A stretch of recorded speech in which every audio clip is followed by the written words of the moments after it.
Welcome to the podcast, Let the Prophet Speak. Today we continue our study of the first book of Samuel, Shmuel Aleph, chapter 30, Perek Lamed. And we are set up in this suspenseful situation where we know that in one part of Israel, Saul has his forces gathered as the Philistines gather all of their forces and are getting ready for a major battle. There's this tremendous sense of foreboding.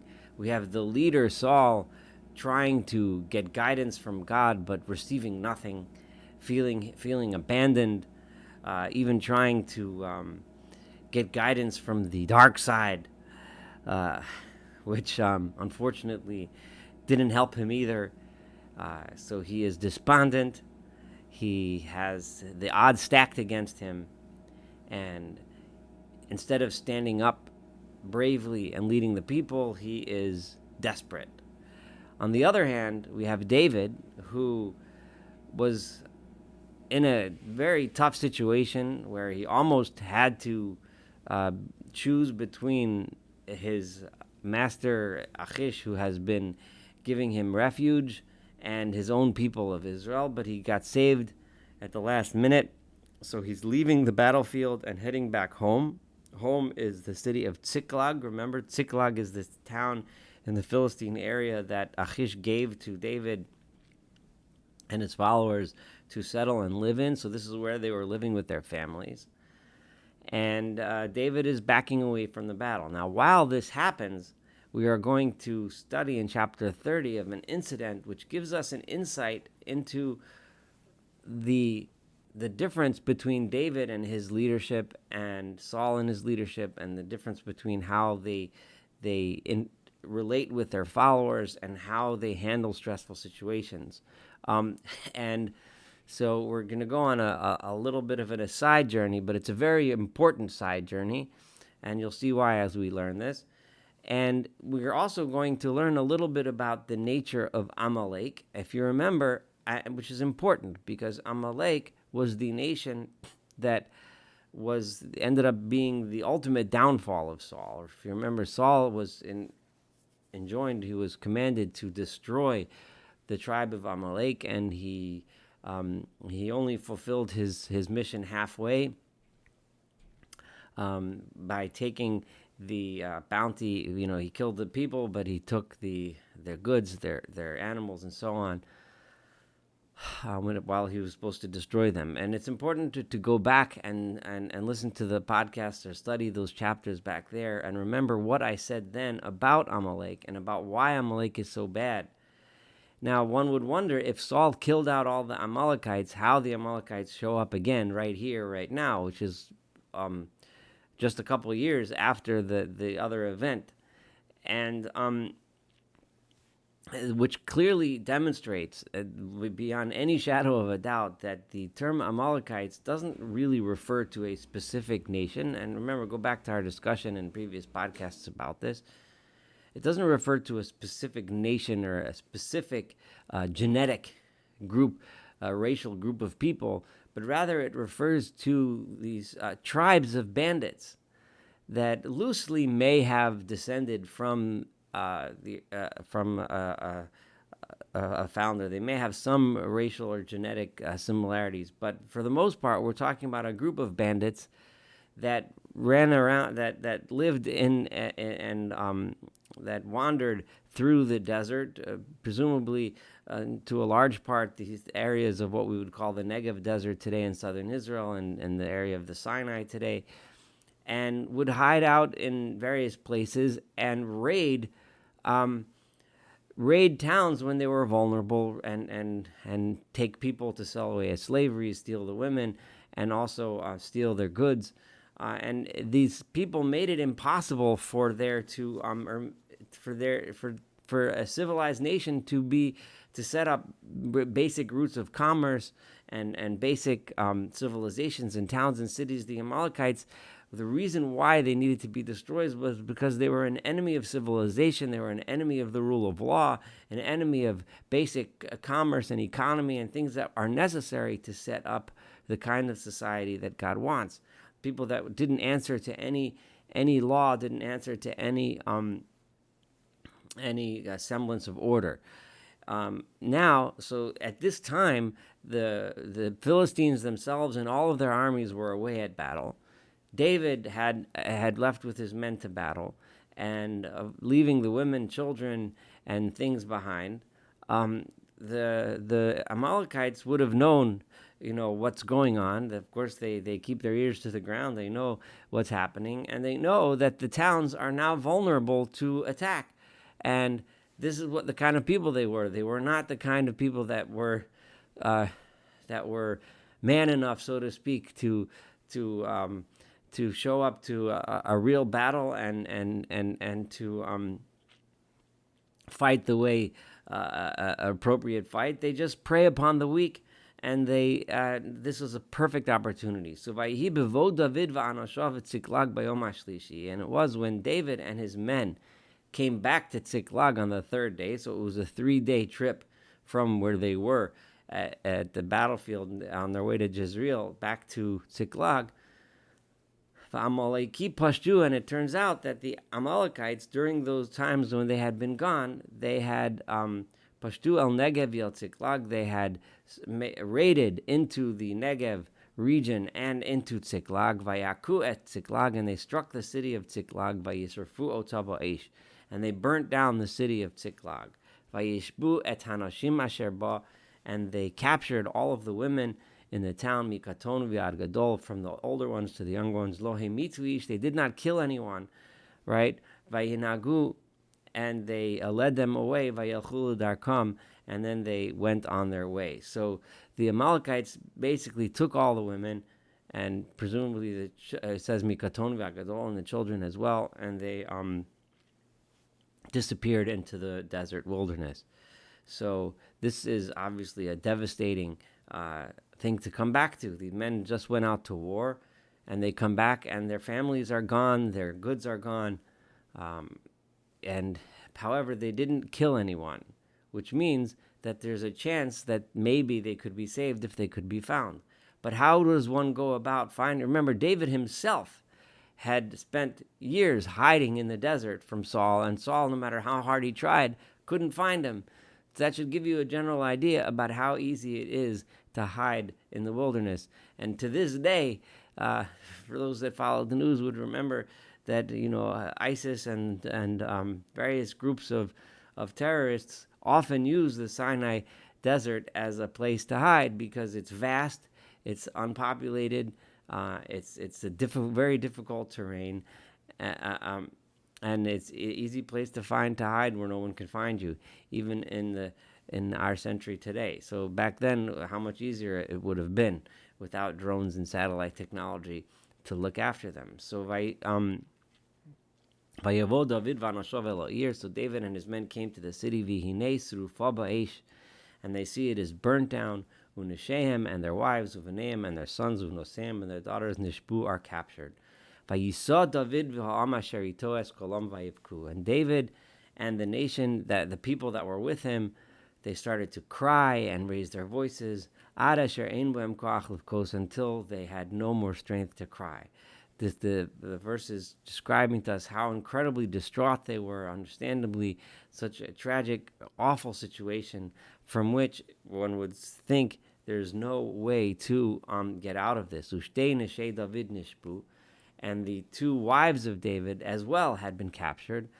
And those were the two wives that we're aware of so far. Achinoam ha'Yisraelit was Achinoam of Jezreel, the Abigail, and Abigail Eshet Naval HaKarmeli, who was prior the wife of Naval from Carmel. We were familiar with her. She was the wife of Naval, who had refused to help David and his men. And as we recall, he died, and David married Abigail. I remember, of course, David's third wife, Michal, had gone back to her father Saul, and she was married off to someone else, which we had read before. So So the two wives that were with him, they were captured. Vatetzer leDavid meod. And this became a very difficult situation. David was in very difficult situation, very deep, dangerous situation. Ki amru ha'amlu saklo. The people wanted to stone him. The people got mad at their leader because what did you do? You let us out, and now this is what happened. Why did you led us to a battle that we didn't even fight? We weren't even needed. We weren't even wanted, only to come home and find our entire lives destroyed. Kimara nefesh kol ha'am. The people were bitter. All of the people were bitter. Ish al banava al banosav. Each one was upset about his children and his sons and his daughters. Vayischazek David ba'Adonai Elohav. And where did David go? David got strength from God. So let's think about this for just a minute. This is verse 6 now. David gets strength from God. So what does that mean? This teaches us so much about what faith in God does. At this point, David does not become distraught. David does not give up. David is in an extremely difficult situation. He's in a situation where Saul doesn't like him, and it will come after him. He needs Achish, but now his protection from Achish is somewhat not so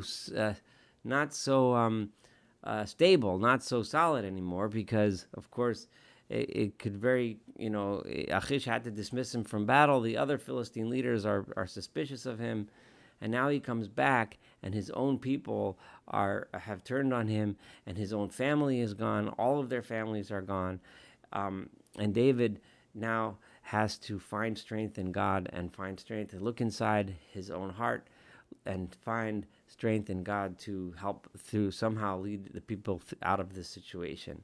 So everything that David had built is right now about to fall apart. So what does David do? Let's see, how does he handle the situation? So the first thing David does is Vayomer David el Evyasar HaKohen ben Achimelech. David brings the religious leadership, right? Evyasar HaKohen, Evyatar is the Kohen Gadol, the high priest, right? He's the son of Achimelech. Remember, he is the last remnant of the town of Nov. Saul had killed the entire town of Nov, including Evyasar's father, Achimelech, who is the leader of the priests in Nov. And Evyasar is a member of David's camp. Hagisha nali ha'ephod. Bring the ephod. The ephod is the symbol of religious leadership. The ephod is sometimes translated as an apron of sorts, but it is one of the garments. And we've seen many times the ephod is the symbol of religious leadership, the symbol of relationship to God. Vayagesh Evyasar es ha'ephod el David. And Evyasar brought the ephod to David. So David is telling the people, we are going to look to God for guidance in this situation and decide what to do. Vayishal David ba'Adonai lemar. And David said to God as follows: Erdof acharei hagedud hazeh, shall I chase after this people? Ha'asigenu, will I find them? Right? Vayomer lo redof. And God answered him, right? Presumably answered him through Evyatар the Kohen, saying, go ahead and run, ki haseg tasig, you will reach them, yatzil tatzil, and you will save them from the Amalekites.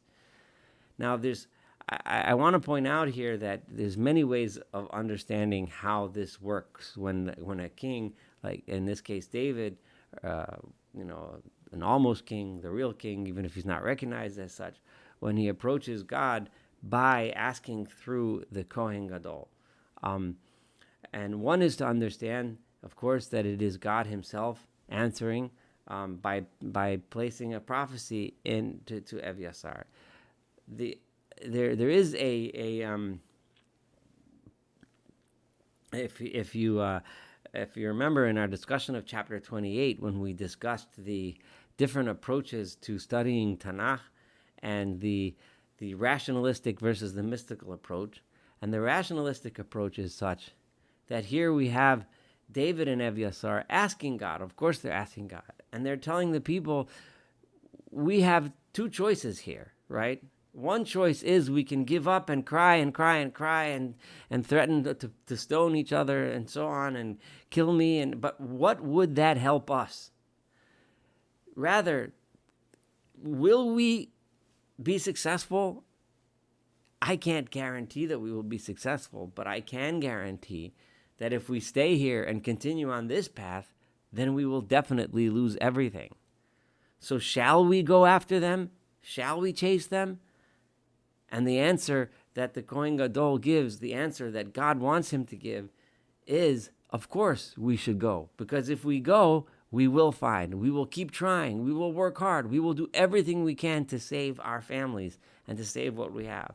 This is David telling people what it means, teaching the people what it means to have faith in God. Not to give up despite the worst of circumstances, the worst imaginable circumstances. Everything they had is lost, and their situation, their political situation, is extremely tenuous. So they themselves, after this battle, will have nowhere to go, not back to the Israelites and not back to the Philistines. Like, everything is lost here. But David is teaching them that when one has faith in God, one remembers that one cannot give up. We have a job to do. We will do everything we can to do it and be successful. So therefore, what did they do? And David had to give them faith and show them through Abiatar the Kohen Gadol, and show them that no, we can do this, we can be successful, we can win. So Vayelech David hu v'sheish meot ish asher ito. Verse 9, David and the 600 men that were with him went vayavo ad nachal habesor v'hanosorim amadu. And they traveled to Nachal Besor. A Nachal is, a wadi, a riverbed in the desert. V'hanosorim amadu. And some of the leftovers, some other people stopped there. So we'll see soon that this was, in the next verse, 200 men stayed there. They stayed to watch and we're going to see why this is important later. They stayed to watch their equipment and to watch the things. They had to stay back, whereas the other 400 were going. If you imagine, we're traveling through very difficult terrain, very difficult territory.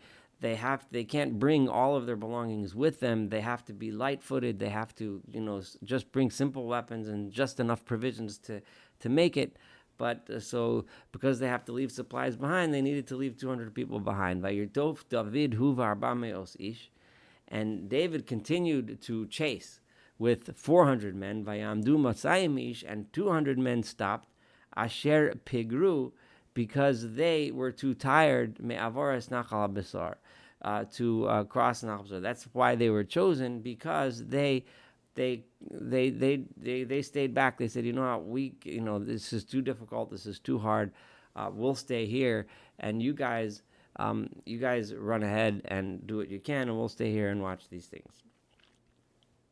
So, vayimtzu ish mitzri basodeh, and they found wandering in the desert an Egyptian man, right? So remember, we're talking about in the area which is between the land of Israel and the land where the Philistines lived, and Egypt, and this huge no man's zone, which today we would call the Sinai Peninsula, right? So it's a gigantic area of desert, which not much population, which is still that way today, and they found an Egyptian man wandering. Vayikhu David, and they brought him to David. Vayitnu lo lechem vayuchal, and they gave him some bread to eat. Vayashku mayim, and they gave him water to drink. So it is fascinating here that through the finding of a wandering person and treating him like a human being and giving him food and water, through that kindness, they end up getting a salvation, which is a very good point here to keep in mind. And we'll see how this is going to help them in a moment. I'm just going to read one more verse, and then we'll stop, and then we'll finish the chapter in the next podcast. Vayitnu lo felach tevela, they gave him a fig cake, ushnei tzimukim, and vayochal, and 2 cakes of dried grapes, raisins, and he ate them. Vatashav rucho elav, and his spirit came back to him. He got strength again. It had been 3 days and 3 nights before he had eaten anything or drank anything. So they restored his health, because they had found him. He was probably on the verge of death, and they saved his life, brought him back to life, gave him food, gave him drink, and now he's coming back to himself, and they are going to talk to him and find out some very important intel. Thank you for studying 30a, looking forward to studying 30b and seeing how David will lead the people to a salvation, and how this kindness they did with this Egyptian man will end up being the source of information that they need to save their families.